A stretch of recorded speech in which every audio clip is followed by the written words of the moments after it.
Bonjour à tous et à toutes, soyez les bienvenus. C'est parti pour une journée de neige.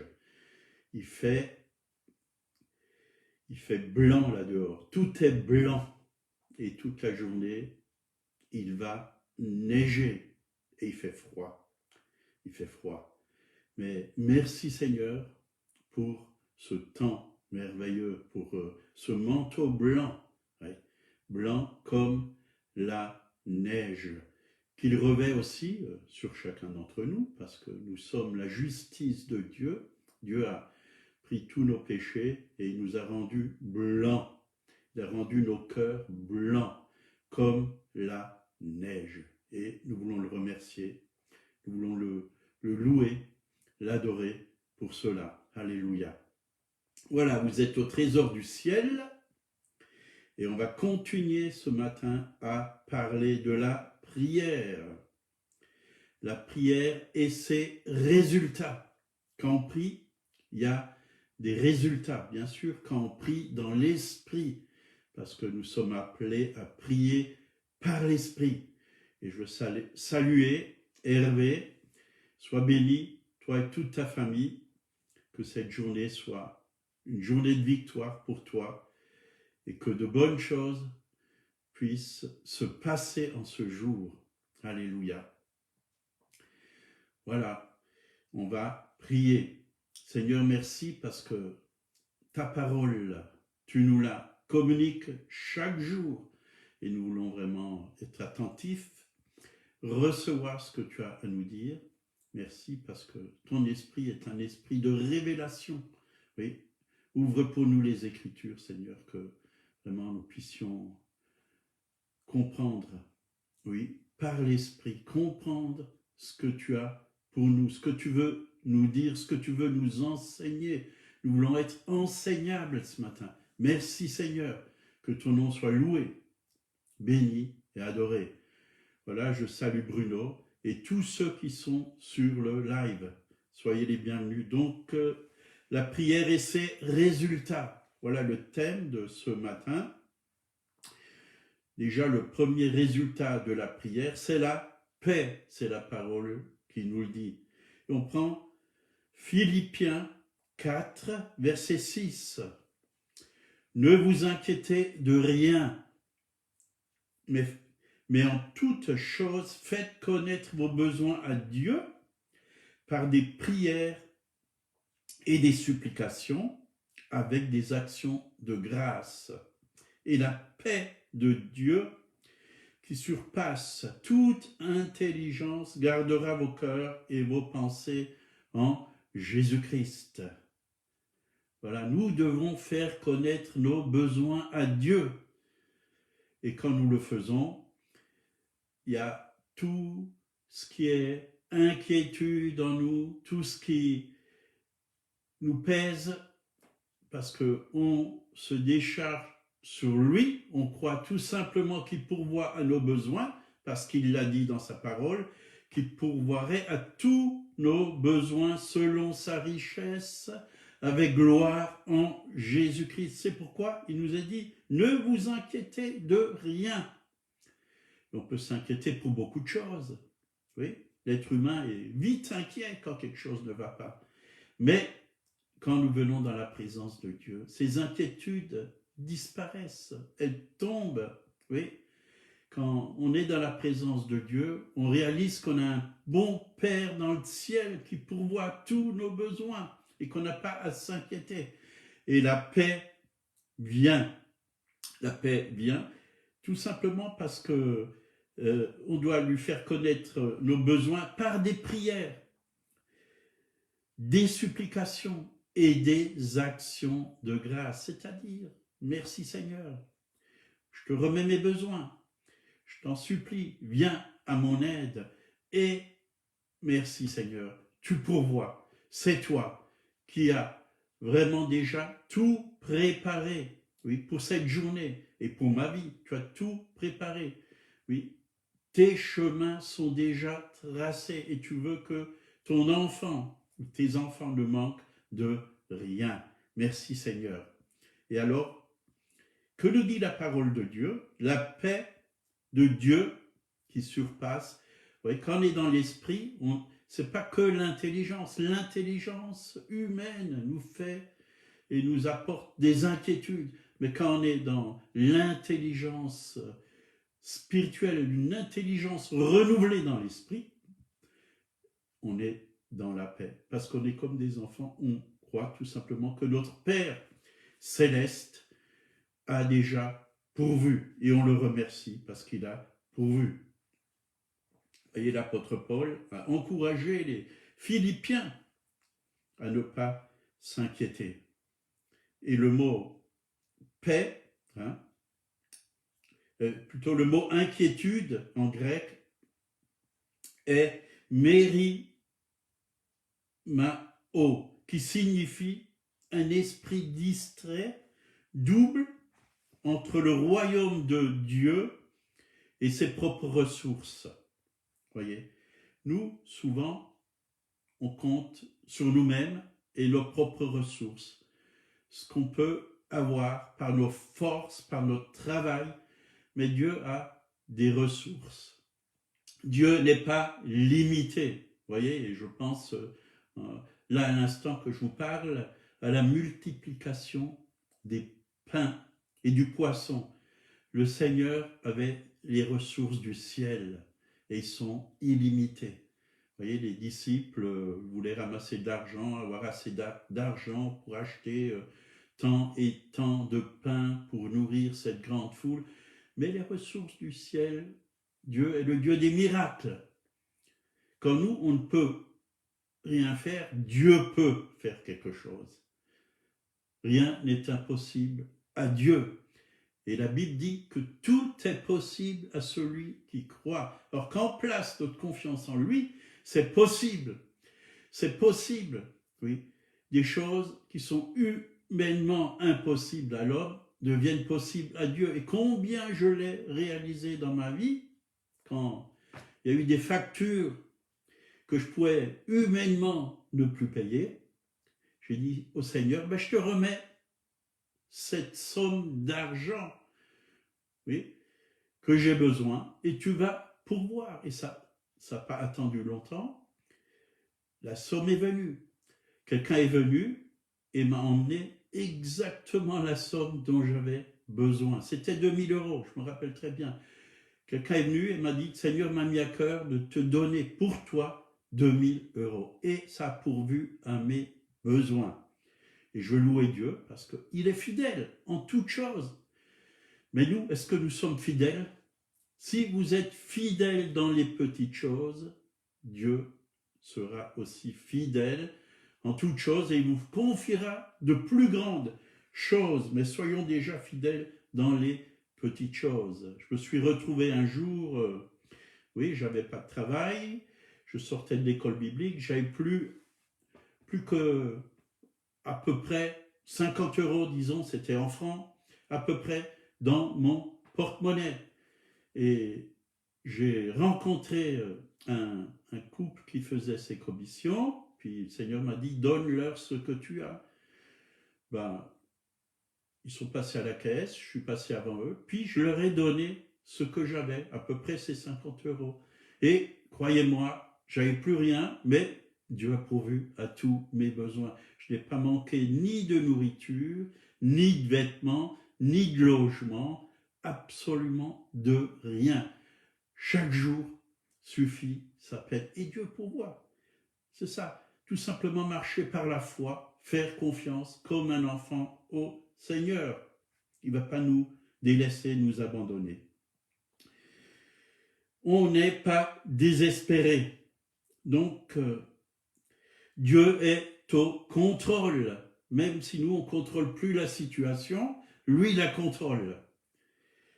Il la contrôle. Jésus dit dans Matthieu 6, 25 à 27, « C'est pourquoi je vous dis, ne vous inquiétez pas pour votre vie de ce que vous mangerez, ni pour votre corps de quoi vous serez vêtu. La vie n'est-elle pas plus que la nourriture et le corps plus que le vêtement ?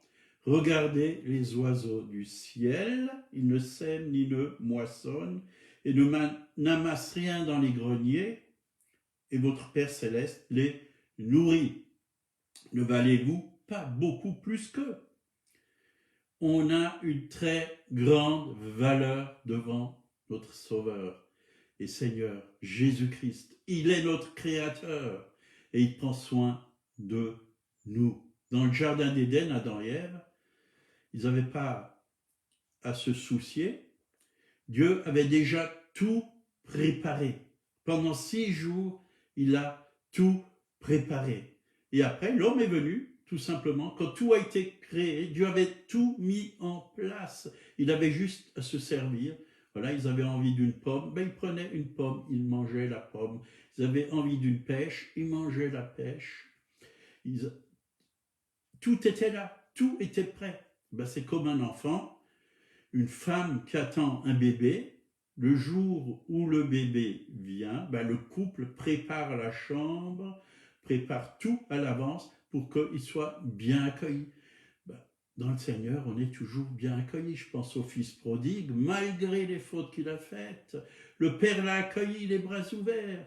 Et qu'est-ce qu'il a fait? Il lui a tout donné. Il a même pardonné ses fautes. Il a revêtu de la plus belle robe. Et il y a eu la fête, le veau gras. Il lui a tout donné. Alors pourquoi devons-nous nous inquiéter?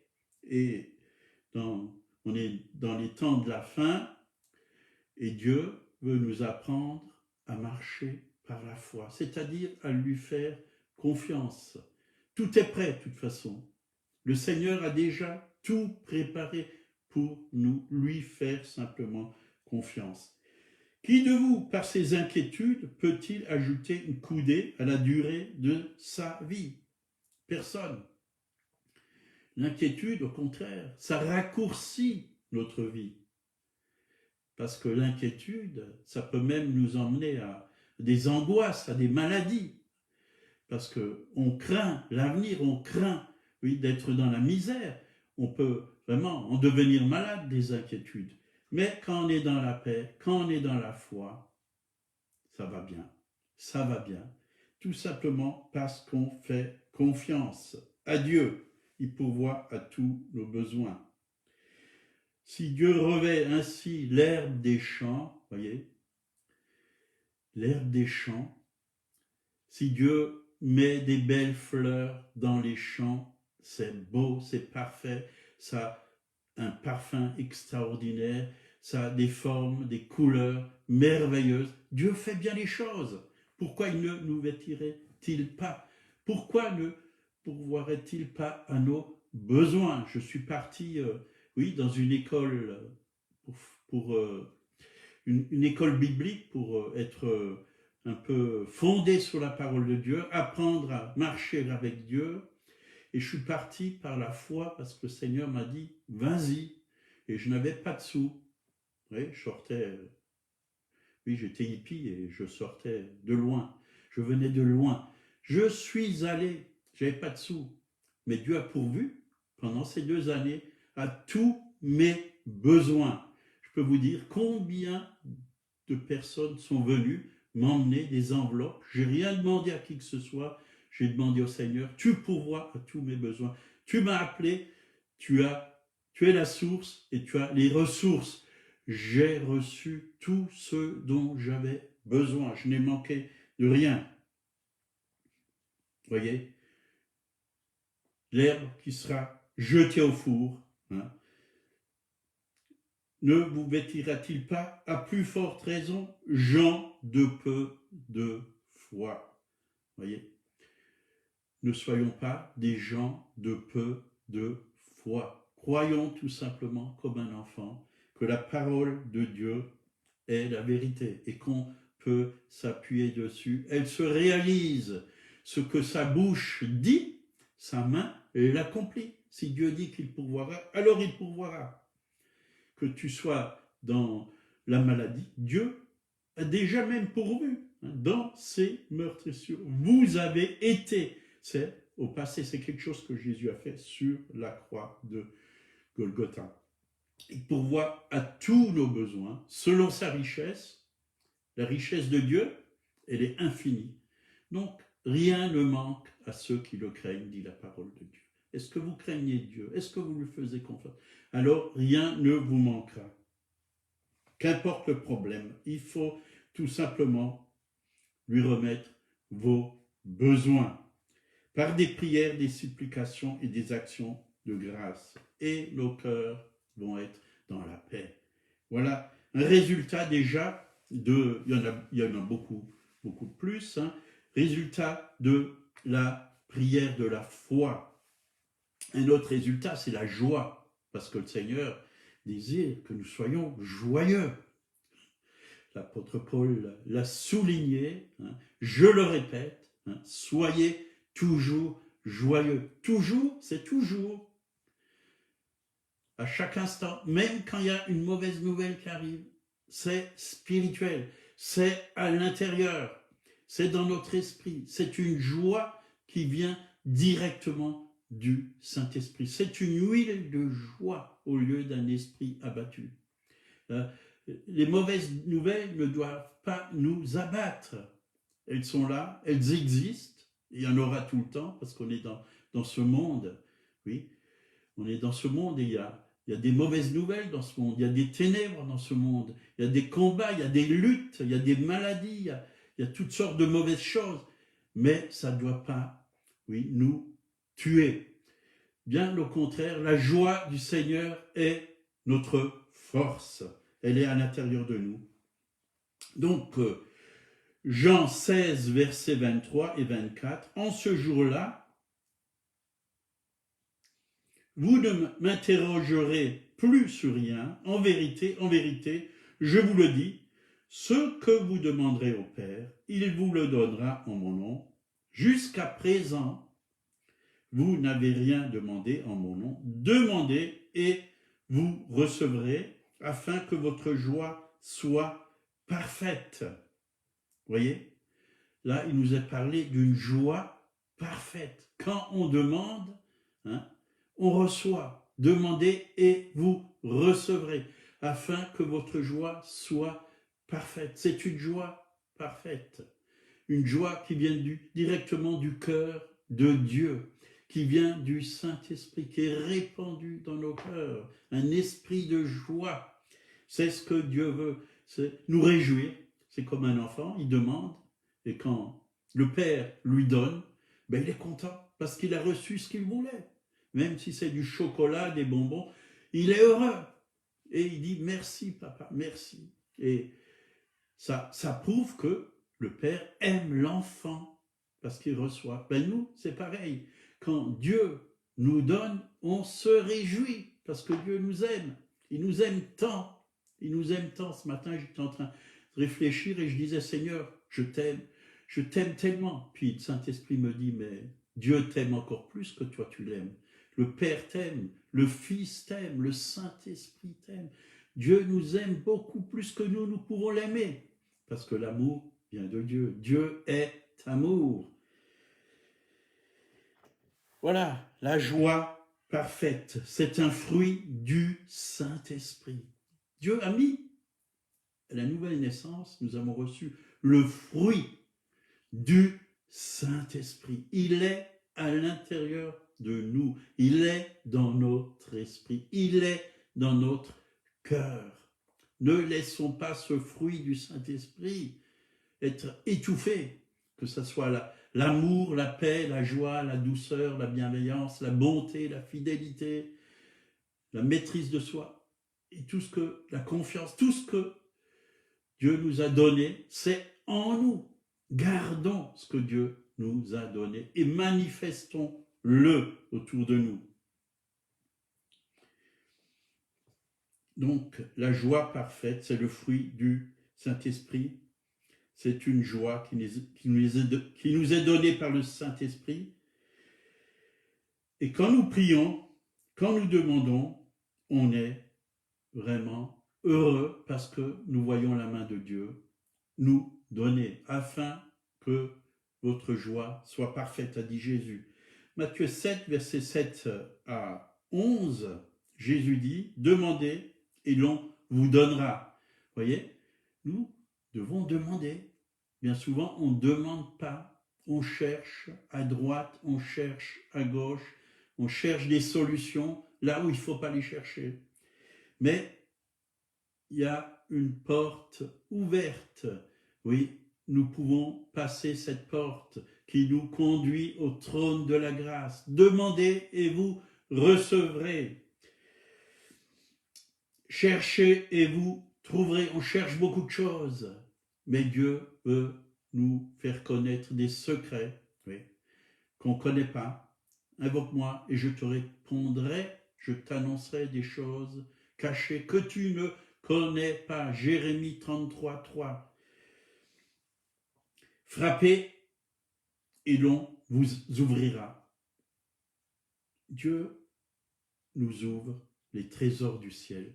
Dieu nous donne ce dont nous avons besoin. Nous pouvons venir dans sa maison à chaque instant et nous pouvons même vivre dans sa maison, dans le lieu, pas seulement saint, mais très saint, dans sa sainte présence.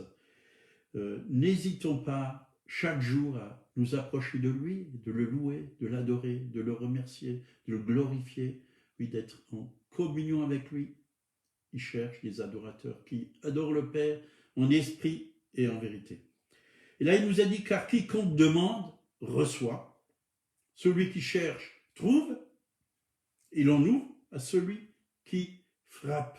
Vous voyez, il n'y a pas de secret, c'est tout simple. Simplement le croire. Dieu nous ouvre ses trésors. Dieu nous ouvre son cœur. Dieu nous ouvre la porte. Dieu pourvoit à nos besoins. Lequel de vous donnera une pierre à son fils s'il demande du pain? Voyez? Est-ce que Dieu va nous donner quelque chose de mauvais? Ah, t'as désobéi, je t'envoie un petit cancer. Tiens. Non, Dieu n'agit pas comme ça. Le cancer ne vient pas de Dieu. Ça vient des ténèbres. Et nous devons repousser les ténèbres de nos vies. Nous devons chasser les esprits méchants et l'esprit du cancer qui cherche à envahir parfois notre être, notre corps. Mais Jésus est vainqueur. Si nous demandons du pain, il va nous donner du pain. Si on demande un poisson, il ne va pas nous donner un serpent, dit la parole de Dieu, il va nous donner un poisson. Si donc méchants, comme vous l'êtes, vous savez donner de bonnes choses à vos enfants, à combien plus forte raison votre Père, qui est dans les cieux, donnera-t-il de bonnes choses à ceux qui lui les demandent? Dieu veut de bonnes choses pour ses enfants. Il nous aime tellement, il veut que notre vie puisse être une vie de réussite. Il veut qu'on réussisse dans tout ce qu'on entreprend. Il veut qu'on puisse vraiment vivre dans la paix, dans la joie, dans la victoire. Il veut que nous puissions être des témoins, pas des témoins tristes, mais des témoins remplis de joie, remplis de paix. Il veut que nous soyons pas seulement dans les problèmes, il y en aura, et plein, mais plus il y a de problèmes, plus il y a de solutions. Il va nous donner les solutions, mais pas les solutions qui sont dans ce monde. On va souvent chercher les choses dans ce monde pour trouver des solutions humaines, mais Dieu a des solutions qui sont bien meilleures. Quand on marche avec lui, on n'est pas déçu. Le Seigneur ne m'a jamais déçu. Si vous lui faites confiance, il ne vous déçoira pas. Et il ne déçoit jamais. L'homme est déçu parce qu'il ne fait pas confiance à Dieu. Donc, Dieu nous donne de bonnes choses pour qu'on puisse se réjouir en lui. Il veut notre joie. Ésaïe 56, verset 7, il nous est dit, « Je les emmènerai sur ma montagne sainte et je les réjouirai dans ma maison de prière. » Vous voyez, la maison de prière, c'est un lieu où Dieu réjouit le cœur. Et quand on prie, on est dans la joie, on est heureux. On est heureux parce que Dieu nous arrose. Dieu nous arrose. Dieu verse à l'intérieur de nos cœurs une joie qui vient du ciel, un amour puissant, qui n'est pas de ce monde, l'amour de Dieu, qui est répandu dans nos cœurs par le Saint-Esprit. Oui, Dieu nous appelle à chacun personnellement d'être une maison de prière. Oui, notre corps, nous sommes la maison de Dieu. Dieu habite en nous. Soyons une maison de prière personnellement, chaque jour. Soyons une maison de prière. C'est ce que Dieu nous appelle. Réjouissons le cœur de Dieu par la louange et l'adoration. Quand on réjouit le cœur de Dieu, Dieu réjouit aussi le nôtre. Matthieu 6,6. Mais quand tu pries, entre dans ta chambre, ferme la porte et prie ton Père qui est dans le lieu secret. Et ton Père qui voit dans le secret te le rendra. Vous voyez, ferme la porte. C'est-à-dire, nous devons nous mettre dans un endroit où vraiment on est à l'abri de toutes les choses de cette terre, de ce monde, au bruit de ce monde, système de ce monde, où on est seul à seul, face à face avec notre Seigneur Jésus-Christ. Là, dans le secret, c'est-à-dire nous devons être dans l'esprit. Quand on est dans l'esprit, esprit à esprit avec Dieu, là, Dieu peut communiquer avec nous, Dieu peut nous parler, Dieu peut répondre à nos besoins. Dieu va nous donner toutes choses, tout ce dont nous avons besoin. Dieu va nous révéler ses secrets, ce qu'il a pour nous, ce qu'il a préparé pour nous. C'est notre Père céleste. Et bien souvent, quand vous faites ces choses, le téléphone sonne, il y a plein de choses qui commencent à se manifester.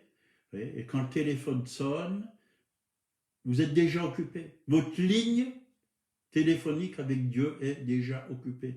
Restez sur la bonne ligne. Il y a un répondeur, certainement à votre téléphone. Vous pouvez répondre après. Quand on est dans la présence de Dieu, on est en relation avec la plus grande autorité, avec l'être suprême qui est au-dessus de tout, au-dessus des présidents, des rois, au-dessus de tout. Et on ne dérange pas, on ne se laisse pas déranger, on est en contact, on n'interrompt pas le contact. Le reste peut passer après. Ne répondons pas, restons dans la présence de Dieu, écoutons le Seigneur. On est mis à part, rien ne doit nous déranger. Soyons à l'écoute. Tout ce qui est du monde, les soucis, les craintes, nous devons vraiment déposer tout ça sur le Seigneur, nous décharger de tous nos soucis. La Bible dit, il prend soin de nous. Et là, quand on est libre de le louer, de l'adorer, de le glorifier, de l'aimer, de l'écouter, Dieu va faire des miracles. Quelque chose va se passer dans notre vie. Voilà, la joie, encore un autre résultat, mais il y en a bien beaucoup plus. On ne peut pas tout développer en 20 minutes ou 25 minutes. On va s'arrêter là. Seigneur, merci parce que ta parole nous nourrit, nous affermit, ta parole nous éclaire, ta parole nous conduit, ta parole nous libère, ta parole nous guérit. Merci pour mes frères et sœurs parce que tu les encourages ce matin et qu'ils puissent vraiment vivre dans la paix et dans la joie au nom de Jésus. Amen. Et si quelqu'un entend ce message et ne connaît pas Jésus, il vous aime d'un amour immense. Il a envoyé Dieu le Père, son Fils Jésus-Christ, pour mourir pour vous sur la croix, afin de prendre vos péchés. Tout être humain est pécheur et a besoin vraiment de se repentir de ses péchés. Et le sang de Jésus, oui, qui a coulé à la croix, est encore capable aujourd'hui de vous laver, de vous purifier, de vous rendre blanc comme la neige, d'enlever tous vos péchés. Et Dieu ne se souvient, une fois qu'il vous a lavé, vous a pardonné, il ne se souvient plus de vos péchés. Vous devenez un être nouveau, une nouvelle personne, une nouvelle création. Dieu vous aime et il a un plan pour vous. Rentrez, je vous encourage à rentrer dans le plan de Dieu, qu'il soit votre Sauveur et votre Seigneur. Lisez sa parole. Voilà, que Dieu vous bénisse. On continue demain sur le thème de la prière.